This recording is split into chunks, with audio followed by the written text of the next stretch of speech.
The doctors aren't that much better. The doctors, they think they're like above society. There was this one time at a previous place that I was at that I accidentally stepped on this doctor's shoe. Bruh, the look that he gave me, he was like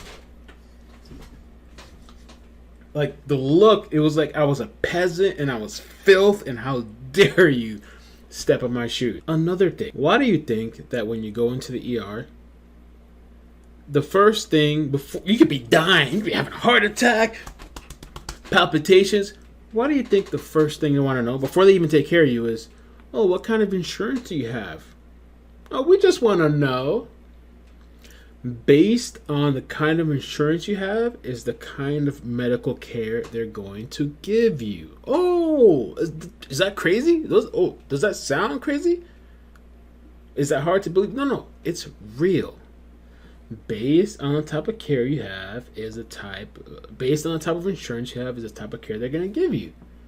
So if you have really good insurance, they're going to do everything, all the diagnostics, whatever they can to take care of you. But if you have that crappy insurance, if you have that insurance that's not really going to pay, we're just going to do the bare minimum and get you the hell out of here.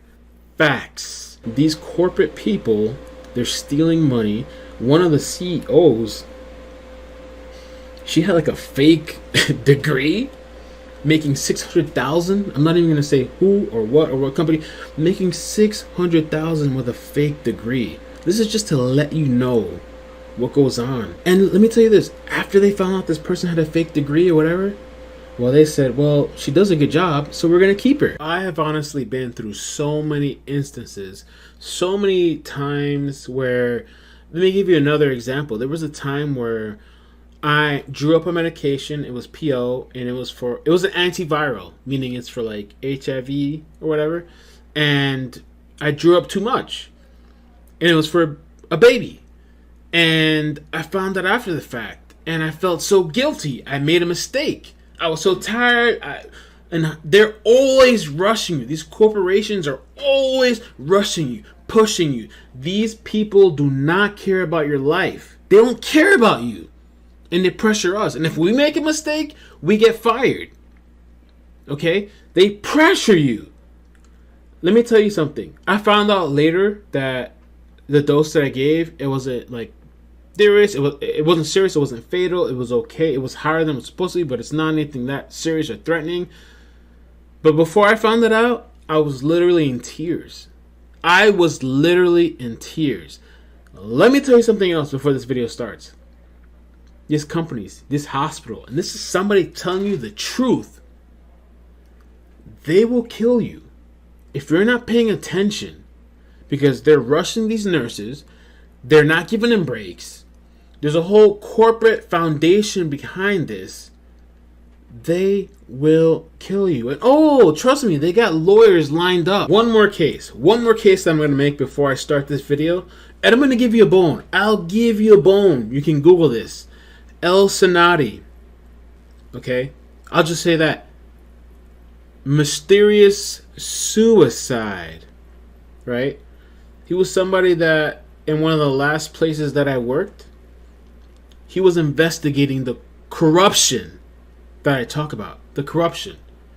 Once he started investigating the corruption with private detectives, all of a sudden, he's mysteriously dead. And I don't remember the exact conditions, but they said the conditions were weird. So I'll leave that with you. When they're trying to clean this up, when they're trying to find out what's going on, all of a sudden he's dead. If you wanna go, then I'll be so lonely. If you're leaving, baby, let me down slowly. Let me down.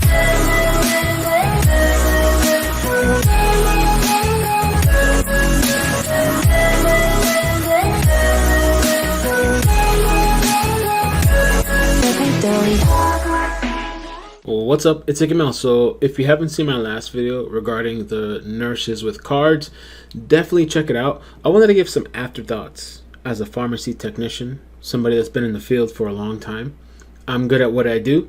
I'm not interested in the hospitals, bureaucracy, all that crap or whatever. I'm not interested in that. I was a really good tech. Like when I was in the pharmacy, I would make IVs, I would do pediatrics, I would do chemo, There were times, because we're so understaffed, that there's nobody to deliver the medication. I would literally, and let me tell you, when you make IVs, you're in a sterile environment. You're literally gowned from top down. You got to wash your hands. It's all this whole 797, as they call it.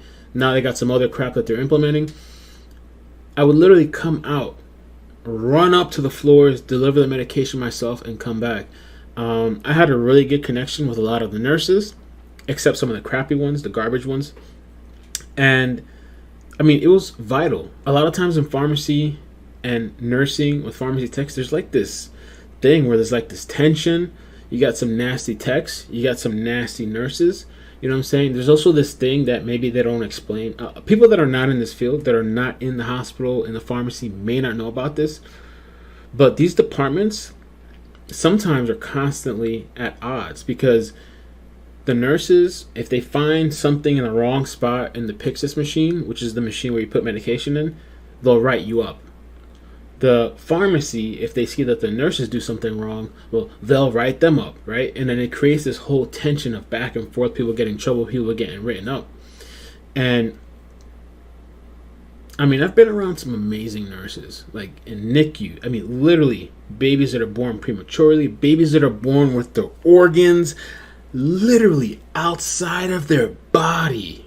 No joke. Look it up. It's a thing. Babies in intensive care, babies that are having withdrawal because of the things that their mothers have done. I mean, some of the incredible things. I used to interact a lot with the chemotherapy nurses, and back then, back in the day, I don't know if it's still effective now, but back then, these chemo nurses, it's a specialty, but the hospital didn't pay them as it's a specialty, okay? They're putting together I would make the chemo medications, but they would have to administer it. They'd have to wear the special gloves. You can get cross-contamination. Nurses deal with all kinds of stuff, like even the codes. It's really all the nurses. The nurses on top of the patient, woo, woo, like bones breaking, pushing on. The room fills up. You know what I'm saying? Sometimes when people go through a stroke, TPA I think it's called, you have to administer this medication within a certain amount of time. They call the hospital, I think the fire department or the EMS, the ambulance, they call, the patient's coming, possible stroke, whatever. This is a really expensive medication. You have to make it really quick within a certain amount of time. You got to make the bolus. You can't mess up because it's very expensive. You know what I'm saying? And they have to give it bedside. These people, these nurses, they're surrounded by death every day, all the time. Sometimes these nurses, they're treated like servants. These patients come into the hospital, they think they're all that, and hey, you just got to follow what I say. They'll treat these nurses like they're maids, like they're servants, like they're dirt. Some of these places, okay? In the hospital, there's a lot of politics involved. Usually, in the crappy places, there's a high turnaround rate. And what these companies don't understand, when you get that high turnaround rate, okay, sure, it's fine. You save money. It's a lot cheaper because you have all these new people that you can pay them less, and the people that have been there long, that don't have to stay there long. I've even seen a personal friend of mine that was fired a year from retirement because some of these places are so dirty. They just want to save their money. They care about themselves. I'm not going to say any specifics. A lot of these places, they reward the people that aren't actually doing their work, the people that are skimming under the radar. And I'm not going to get into specifics. You know what I'm saying? A lot of these places reward the bad behavior and the things that people are doing that are really trying to help everybody. Like for me, for example, when I was at one of these places, I was assigned a specific floor. But let me tell you, pharmacists from all different floors were calling me because I was the one that was resolving problems. Okay, so while I'm going to these other places, they have their own person to fix their problem, but they're calling me. So while I'm going to resolve all these other issues, nobody knows that. You know, management doesn't care about that. Oh, and let me tell you this too. If you're a nurse or you're a pharmacy technician, right, they don't want to give you your breaks, okay? Most of the time, they could care less. This is the environment in the hospital from where I've come from years and years and years, okay? They don't give you a break. These people, some of them times, it seems sometimes like these managers and supervisors, like they have a quota, kind of like the cops. It's like they have a quota to meet, to write. There was literally times where I would see These people will call you into the office, and there'll be a line of people. No lie, I can't. I'm not gonna tell you the name. Line of people to write them up. You know what I'm saying? And some of these places, instead of like looking at the system and being like, maybe there's something wrong with what we're doing here, and maybe there's something wrong with why everybody is leaving. No, let's just reprimand and write everybody up. Oh, but the people that we like, it's called favoritism. The people that we like, well, let's let them slide under the rug. And trust me, I had paperwork on top of paperwork, and I let it slide. Looking back, I shouldn't have, but I felt bad because some of the people that were sliding under the rug, that were in the whole favoritism thing, they had kids. At the time, I didn't have kids. They had kids, so I felt sympathetic. So, you know, some of the things that I went through, a lot of these other people didn't go through, and I'm sure that goes through in nursing too, with the favoritism and all that stuff. They let it slide. Now, they don't want to give you a break. You're overworked. You're short-staffed. You're getting write-ups all the time. And let me tell you something else. In a lot of these hospitals, there's a lot of pressure on nursing and pharmacy and all these other places. A lot of these hospitals, I'm not going to say specific, but some of them, 1 minute late, that goes against you. Literally, you clock in 1 minute after the time. Let's say you're supposed to be in at 9:01, that's late. You forget your badge? Well, if they don't like you, they're going to write you up. That's going to count against you as a late. And you get all these pressures. You don't even get a break half of the time. And then when it comes to a mistake happening, oh, well, they're not going to take any accountability. Guess who's going to get in trouble? You. Never mind the breaks, the write-ups, all this pressure they put on you. You don't get coverage. You're overworked. You're overstaffed, understaffed. They're going to blame you. Oh, yeah, you better believe it, because they got to cover themselves, because it's all about money. It's not about patient care and all this other stuff. No. Let me tell you something. These people in these offices, these corporate offices like the senator, they have no idea what's going on. None. So let me tell you what these corporations, and what makes the difference between a good company and a bad company is a lot of these bad companies, they don't appreciate the people that have been there working long term. I've spoken to nurses like 20 years plus that are fed up because these companies, they treat you worse after a while. It's almost like, let me give you an analogy, like some sort of comparison. It's like, let's say you're with Comcast and you are unsatisfied, you're unhappy, and they got this new promo only for the new customers, right?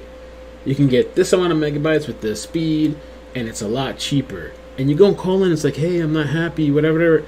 Oh, well, you're already a customer. Sorry, you can't get that deal. I don't know if it's kind of weird, but that's the same kind of analogy I'm trying to bring into here, that these people really could care less. Really could care less. These 1% and 2% raises, there was years that they didn't give any raises. 0%. You know what I'm saying? So that's just a little bit of the thought and analogy that you go through. And I remember at the last place I was at, they actually weren't bad. They were trying to improve. There's a lot of corruption. You go in the news and you type that company's name in. These corporate people, they're stealing money.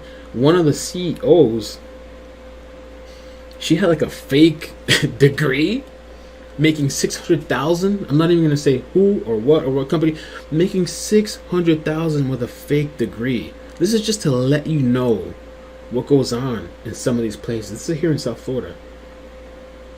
While the other people struggle, they suffer, they're getting written up and all this stuff. You got somebody with a fake degree, unqualified, coming in. And let me tell you this, after they found out this person had a fake degree or whatever, well, they said, well, she does a good job, so we're going to keep her. Like I said, these corporations promote bad behavior. That's the truth that a lot of these people don't tell you. I mean, there's been days when I was working pediatrics and I had a bunch of medications in the IV hood, and you literally can't even use the bathroom for an hour or two. Now, there's some people out there that will drop everything and go use the bathroom, but let me just put it into a little bit of perspective, because these hospitals, these organizations, they take advantage of the people that actually care? How could you drop what you're doing and go to the bathroom when there's a baby coding, when there's a baby dying, when every 5 minutes, I need this stat, oh, go. How could you stop and go to the bathroom? That's the kind of pressure I'm talking about. There was one time that I was so burnt out, I was almost going to walk out. I've never walked out of a job. I was really close to walking out of this job because some of the things they did was so careless. But I was making so many mistakes. Literally, the pharmacist, and I'm talking about neonatal patients.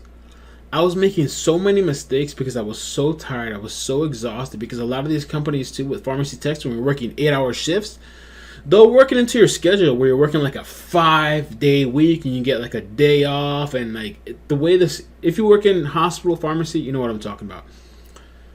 They literally, somebody stepped in because it was so bad and they're like, yo, Melvin, go take a break. I could have killed somebody. Seriously. Let me tell you something else about these companies that's horrible, that they don't tell you about, that a lot of people on the outside would not know, is that the people, I've known some really good managers, I've known some really good supervisors that really care, that want to make a difference, that want to implement systems to improve patient safety, improve the employees that are there. The last place and the place before that, I've known people that really, truly care. Do you know what these companies do and these hospitals do? And I'm talking about pharmacy. Do you know what they do? They got rid of them. Got rid of them. Seriously. Make sure you hit that like button, that subscribe button. Help me to continue to grow. And hospitals, make sure you hit dislike.